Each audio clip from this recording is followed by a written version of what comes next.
Good morning, guys. Recording.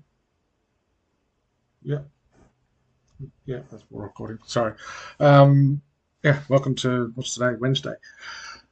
Fun and games. Overnight, Chinese data, big miss. Industrial production, 5.6. It was supposed to be a lot higher than that. Retail sales, 18.4. Also missed. And pound claimant count, the number of people asking for a handout increased dramatically. Let's kind of look at those numbers properly. Um, so industrial production 5.6 was expecting 10.9, previous 3.9. So China industrial is big down. Retail sales missed, was expecting 22, but 18.4 is pretty strong. Unemployment rate 5.2. Then the UK employment big miss, expecting 31. Also, the revision was down a little. That's positive, but that's a big miss, 46. And then your unemployment rate obviously ticking higher as we go into stagflation. Um, so that's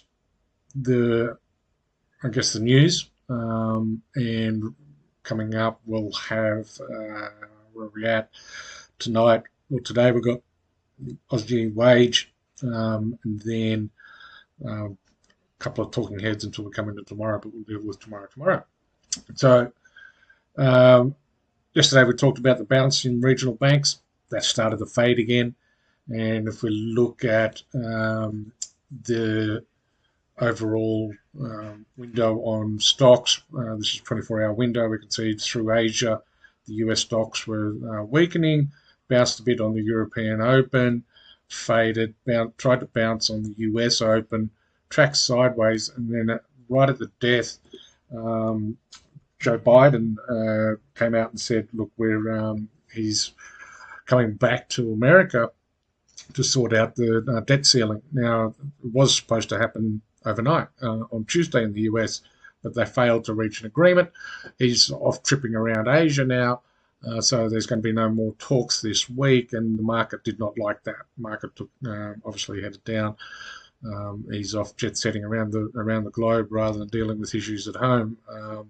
He did cancel Australia's visit, so he could get back to the US and deal with the debt ceiling, but it's just protracting it. The market did not like that and sold off onto the close.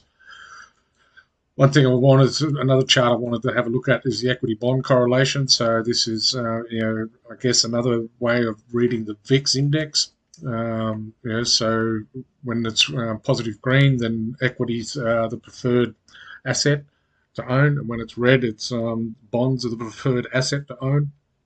And as we can see, the market is really starting to price in that recession coming up and wanting to own a protection asset such as US Treasuries. And I don't think the stock market has really taken that into account, although VIX is starting to push higher, which would also indicate a bit of a fear index.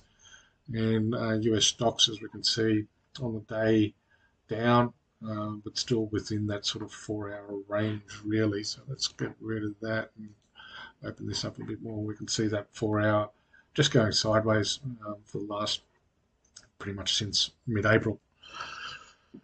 Looking at bonds, 2 years back above 4%, 10 years also higher on the day, and that has led a bounce in the US dollar, pushing. Let's have a look at the commodity picture. We can see copper getting smashed thanks to that China news, and that should smash the Aussie as well. Gold also off, pushing back through 2,000, probably hitting a number of stops. Oil off, the whole commodity picture not looking good, particularly as mostly priced in US dollars, and US dollar rallied overnight, as you would expect, particularly with that news from Biden.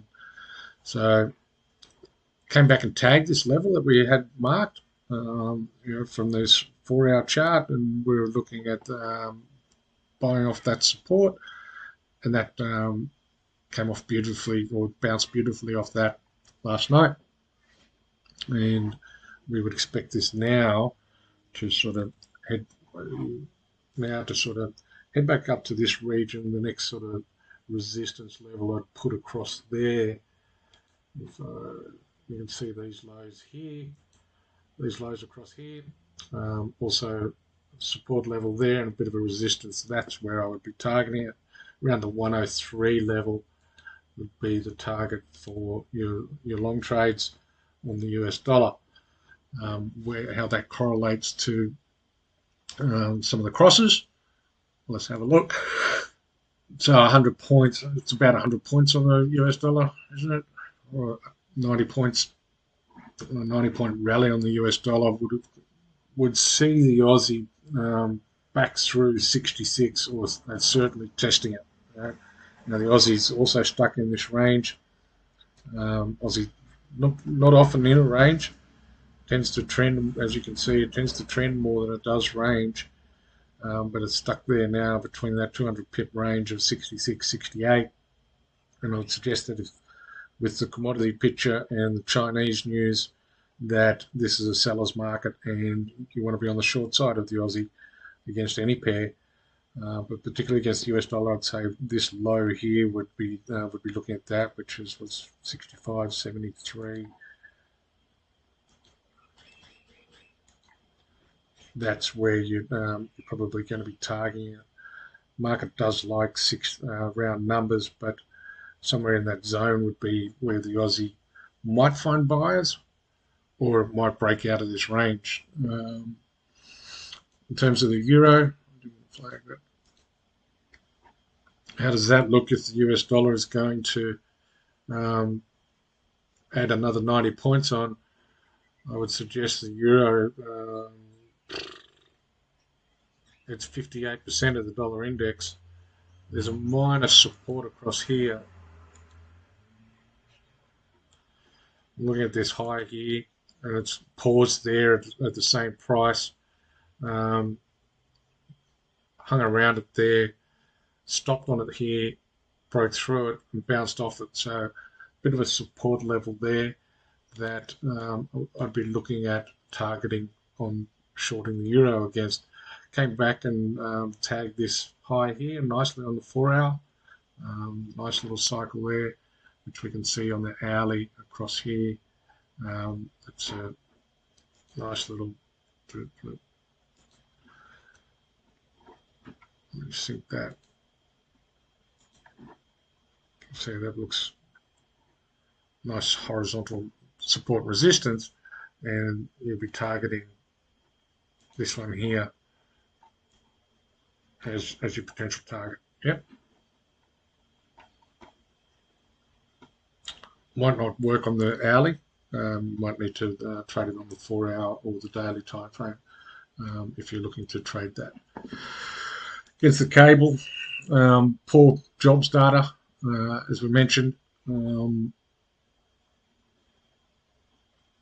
Was expecting this to perhaps rise up, but that was all dependent on the US dollar, as we mentioned. But there's a good support level here. I'd say that might hold if the US dollar does rally. That support level there could hold for a short period of time. I wouldn't, if I was trading this, I wouldn't try and target the other side of that, or below that level, the 24.38. I'd be sort of sitting there with my take profit in front of that to see how it performs around that level, and then look to trade it at another time. And the yen, happy to be a seller along with the Bank of Japan on the yen, and as we can see, it's cycling well, broke above that. We're looking at this sort of resistance level as your target.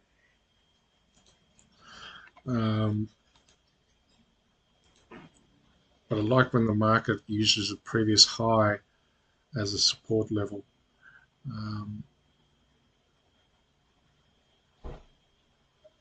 As we can see, that's what it's doing right now on this hourly. But I'm just trying to see if that's conducive across all time frames, and it's not really, so I won't put it in there. And that's about it for today. We shall see you tomorrow.